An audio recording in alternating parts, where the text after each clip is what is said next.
Everyone welcome back to Anusri themes. అందరూ బాగుండాలి, అందులో ఈరోజు వ్లాగ్ అయితే స్టార్ట్ చేసేద్దాము. సో ట్రిప్కి వెళ్ళే ప్లాన్ ఉంది. ఈ వీకెండ్ ట్రిప్ ప్లాన్ చేసాము. అది స్నో ఏరియాకి వెళ్తున్నాము. ట్రిప్‌కి వెళ్తున్నాము అంటేనే లాస్ట్ మినిట్ వరకు ఏదో ఒకటి గుర్తొస్తూనే ఉంటుంది. ఇదవసరము, అదవసరం అని ఏదో ఒకటి షాపింగ్ చేస్తూనే ఉంటాము. అలానే నేను ఆన్‌లైన్‌లో కొన్ని ఆర్డర్ పెట్టాను. సో, అవైతే ప్యాకింగ్ వచ్చేసాయి. ఫస్ట్ వీటిని అన్‌ప్యాకింగ్ చేసి చెక్ చేయాలి. ఎలా వచ్చాయి? ఏంటి అని. సో, ఒకవేళ సూట్ అవ్వకపోతే రిటర్న్ ఇచ్చే ఛాన్స్ ఉంటుంది కాబట్టి ఇప్పుడు చూసుకుంటే బెటరు. ఎక్కువ టైం లేదు కాబట్టి.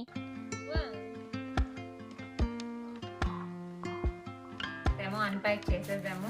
చూద్దాము. సో, స్నో ఏరియాకి వెళ్తున్నాము అంటే మనం ప్రాపర్ క్లోతింగ్ అయితే తీసుకొని వెళ్ళాలి. స్నో బేర్ చేయడం కూడా చాలా కష్టంగా ఉంటుంది. మేము వెళ్ళేటప్పటికి టెంపరేచర్ 2 డిగ్రీస్ ఉంటుంది. సో, నేను ఆర్డర్ పెట్టిన ఈ డ్రెస్ అయితే పర్ఫెక్ట్ అనిపిస్తుంది. బాగా థిక్‌గా ఉంది అండ్ సాఫ్ట్‌గా కూడా ఉంది. సో, పిల్లలు వేసుకున్నప్పుడు కంఫర్ట్‌గా ఉంటుంది. తో పాటి గ్లౌస్ కూడా తీసుకున్నాము. అవి కూడా స్నో గ్లౌస్. ఇవి బాగా కంఫర్ట్‌గా ఉంటాయి. లోపలంతా ఫర్ వచ్చుంది. మనం కనిపిస్తూనే ఉంది వైట్ కలర్ ఫర్. సో, చాలా వార్మ్‌నెస్‌నిస్తాయి హ్యాండ్స్‌కి. కానీ ఎనీహౌ పిల్లలైతే ఉంచుకోరు. కానీ మన బాధ్యతే గదా! తీసుకోవాల్సింది. అందుకని ఇది తీసేసుకున్నాం. మంచి రెడ్ కలర్ అయితే సెలెక్ట్ చేసుకున్నాము. ఈ కలర్ బావుంటుంది అని. సో, దీన్ని వేసి చూడాలి బేబీకి ఎలా ఉంటుంది అని. వేసి చూస్తే గాని మనకు అర్థం కాదు సైజు కంఫర్టా లేదా అని. ఫైనల్‌గా బేబీకైతే వేసేసాము. సో, తనకి పర్ఫెక్ట్‌గా ఉంది. తనకి 18 మంత్స్. సో, 12-18 మంత్స్ తీసుకుంటే సరిపోయింది. 18-24 అయితే పెద్దదిగా ఉండేది. ప్యాకేజ్ అన్‌ప్యాకింగ్ చేసి బేబీకి వేసి చూసి అంతా సూట్ అయ్యిందా లేదా చెక్ చేసుకునేసరికి టీ టైమ్ కూడా అయ్యింది. సో, ఇక్కడ నేనైతే టీ పెడుతూ ఉన్నాను. మా అత్తమ్మ, మామయ్య అండ్ నేను. మేము ముగ్గురమే టీ తాగేది. టీ తాగుతున్నాము అంటేనే ఎవరన్నా కంపెనీ ఉంటే బావుంటుంది. సరదాగా అలా మాట్లాడుకుంటూ అదొక మూమెంట్. ఆ మూమెంట్‌ని కూడా మనం ఎంజాయ్ చేయాలి అన్నట్టు అనిపిస్తూ ఉంటుంది. ఇక నేను ట్రిప్‌కి కావాల్సినవన్నీ నోట్ చేసుకుంటూ ఉన్నాను. ఏమైనా మర్చిపోతే ట్రిప్‌లో షాప్స్ వెతికి తీసుకోవాలి అంటే చాలా టైం వేస్ట్ అవుతుంది. దెన్ రిస్కీగా ఉంటుంది.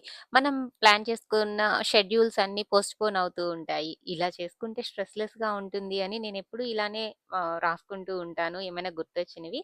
ఈజీగా కావాల్సినవన్నీ వస్తువులు త్వరగా సర్దుకోవచ్చు. ఈ పేపర్‌ను కిచెన్‌లో స్టిక్ చేసుకుంటాను. కిచెన్‌లో ఎక్కువ టైమ్ స్పెండ్ చేస్తాను కాబట్టి మోస్ట్‌లీ గుర్తొచ్చినవన్నీ అప్పుడే నోట్ చేస్తూ ఉంటాను. ఇన్‌కేస్ మా ఇంట్లో వాళ్ళకి ఏమైనా వస్తువులు గుర్తొచ్చినప్పుడు "నువ్వు గుర్తుపెట్టుకో" అని నాకు చెప్తూ ఉంటారు. సో, నేనైతే వాళ్ళ టాస్క్‌లు వాళ్ళకి అలొకేట్ చేస్తూ ఉంటాను. మీరే గుర్తొచ్చినవన్నీ అక్కడ నోట్ చేసేయండి ఈజీగా ఉంటుంది అని.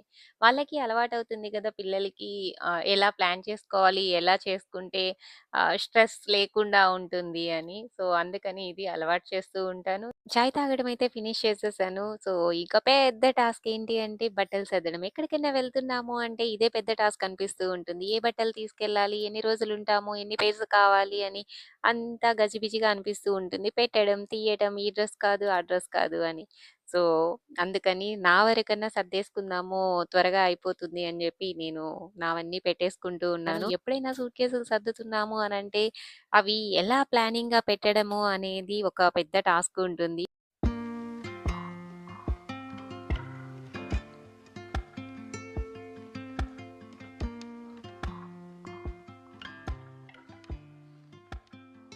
ఆల్మోస్ట్ ట్రావెల్ ప్రిపరేషన్స్ ఎండ్‌కొచ్చేసాయి. సో, అంతా సర్దుకోవడం అయితే అయిపోయింది. ఇక్కడ డిన్నర్‌కి ఉప్మా చేస్తున్నా ఈరోజు. చాలా టేస్టీగా ఉంటుంది ఉప్మా. దాంట్లో కొంచెము అల్లం పచ్చడి వేసుకొని తింటే టేస్ట్ అద్దిరిపోతుంది. సో, ఇలా జరుగుతున్నాయి మా ట్రావెల్ ప్రిపరేషన్స్.